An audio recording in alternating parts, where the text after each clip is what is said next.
Yo soy el buen pastor, que da la vida por sus ovejas. En aquel tiempo Jesús atravesó de nuevo en barca a la otra orilla. Se le reunió mucha gente a su alrededor y se quedó junto al mar. Se acercó un jefe de la sinagoga que se llamaba Jairo, y al verlo se echó a sus pies, rogándole con insistencia: «Mi niña está en las últimas, ven, impón las manos sobre ella para que se cure y viva». Se fue con él, y lo seguía mucha gente que lo apretujaba. Había una mujer que padecía flujos de sangre desde hacía 12 años. Había sufrido mucho a manos de los médicos y se había gastado en eso toda su fortuna, pero en vez de mejorar, se había puesto peor. Oyó hablar de Jesús y acercándose por detrás entre la gente le tocó el manto pensando: «Con solo tocarle el manto curaré». Inmediatamente se secó la fuente de sus hemorragias y notó que su cuerpo estaba curado. Jesús, notando que había salido fuerza de él, se volvió enseguida en medio de la gente y preguntaba: «¿Quién me ha tocado el manto?». Los discípulos le contestaban: «¿Ves cómo te apretuja la gente y preguntas: ¿quién me ha tocado?». Él seguía mirando alrededor para ver a la que había hecho esto. La mujer se acercó asustada y temblorosa al comprender lo que le había ocurrido. Se le echó a los pies y le confesó toda la verdad. Él le dice: «Hija, tu fe te ha salvado, vete en paz y queda curada de tu enfermedad». Todavía estaba hablando cuando llegaron de casa del jefe de la sinagoga para decirle: «Tu hija ha muerto». ¿Para qué molestar más al maestro? Jesús alcanzó a oír lo que hablaban y le dijo al jefe de la sinagoga: «No temas, basta con que tengas fe». No permitió que lo acompañara nadie más que Pedro, Santiago y Juan, el hermano de Santiago. Llegan a casa del jefe de la sinagoga y encuentra el alboroto de los que lloraban y se lamentaban a gritos. Y después de entrar les dijo: «¿Qué estrépitos y lloros son estos? La niña no está muerta, está dormida». Se reían de él. Pero él los echó fuera a todos y con el padre y la madre de la niña y sus acompañantes entró donde estaba la niña, la cogió de la mano y le dijo: «Talita cumi», que significa: «Contigo hablo, niña, levántate». La niña se levantó inmediatamente y echó a andar. Tenía 12 años y quedaron fuera de sí, llenos de estupor. Les insistió en que nadie se enterase y les dijo que dieran de comer a la niña. Palabra del Señor.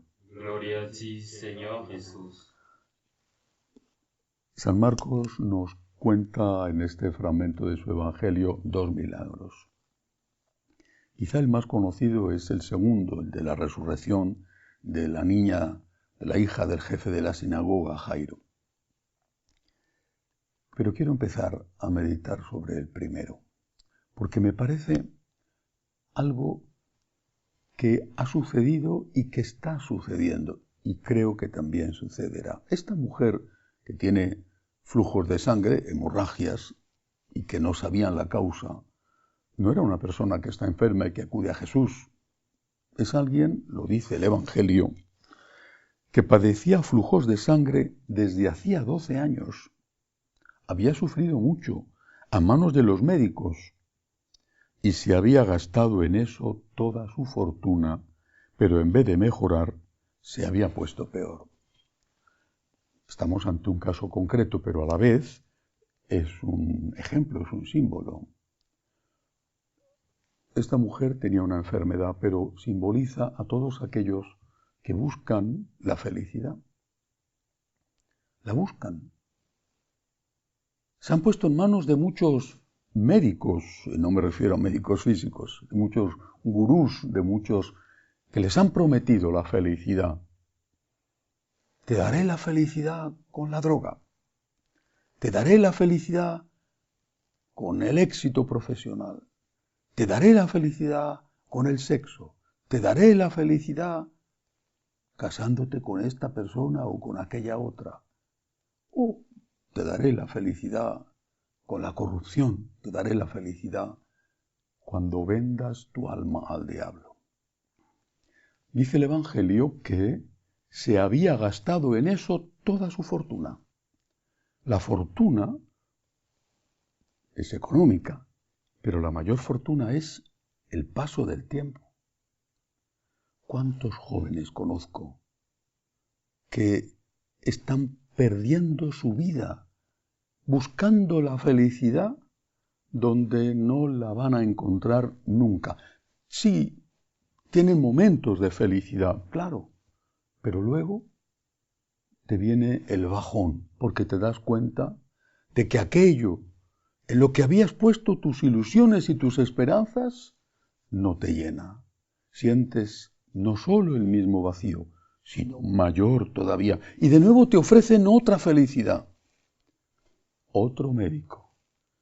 Y corres detrás de ese otro médico a ver si te da la receta que te cure de esa falta de paz interior. Y de nuevo te sucede lo mismo. Y pasa la vida, y pasa el tiempo. Y te has hecho heridas a ti mismo y se las has hecho a otros. Y quisieras volver atrás, recuperar el tiempo perdido. Y quizá con 50, con 60 años, entrar en un seminario y entonces ya te dicen, no es posible. Y te encuentras con que tu vida no tiene sentido, aunque para estar con Dios, ahí sí que es posible y ahí no hay un límite de fechas. Pero tantos otros que aún pueden. ¿Por qué dejarse engañar por lo que ofrece el mundo? ¿Por qué dejarse engañar no solo una vez, sino una tras otra y tras otra? Y ver que pasa la vida, que alcanzas metas si las alcanzas, pero que ninguna de ellas termina de llenarte.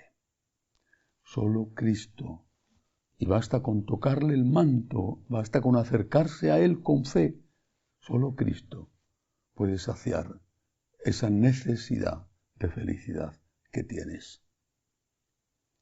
Decía San Agustín, tarde te hallé, hermosura tan antigua y tan nueva, tarde te hallé.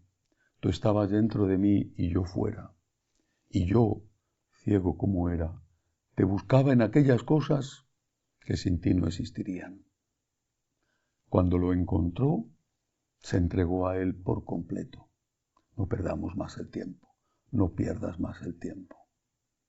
Luego está el otro milagro, la resurrección de la niña, del adolescente, de Jairo.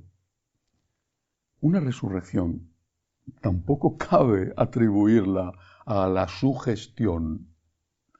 Es que estaba sugestionada, porque va a estar sugestionada si estaba muerta. Una resurrección es una prueba clarísima de la divinidad de Jesucristo. Pero una resurrección, la de esta niña, la del hijo de la viuda de Naín, la de Lázaro, por supuesto la del propio Cristo, una resurrección lo que está indicando es el poder de Dios y la existencia de la vida eterna. Se vuelve de la muerte porque Dios es el Señor de la vida. Se vuelve de la muerte esta niña o Lázaro porque no es más que un anticipo de ese regreso de la muerte que ocurrirá cuando llegue el final de los tiempos y todos resucitemos. La cuestión no es si vamos o no a resucitar, porque sí, vamos a resucitar todos. La cuestión es si vamos a resucitar a la vida con Dios o a la vida con el demonio. Si fuéramos conscientes, como nos lo recuerda la Virgen en Fátima, de que el infierno existe y es terrible, si fuéramos conscientes de que esto es verdad, de que no es una fábula, de que no es un cuento para asustar a la gente, que es verdad, que el infierno existe y es terrible, si fuéramos conscientes de eso, haríamos lo posible por no cometer nunca un pecado, por no perder el estado de gracia. Y si un día lo cometiéramos, inmediatamente pediríamos perdón, buscaríamos la confesión, porque de ningún modo es deseable vivir eternamente con el demonio en el infierno. El Señor nos invita a resucitar, a recuperar la gracia. Nos está extendiendo su mano y nos está diciendo, como aquella niña, levántate. Estábamos muertos por el pecado y Él, cada vez que nos perdona, después de haberle pedido nosotros humildemente perdón, Él nos está resucitando, nos está devolviendo la vida. Que así sea.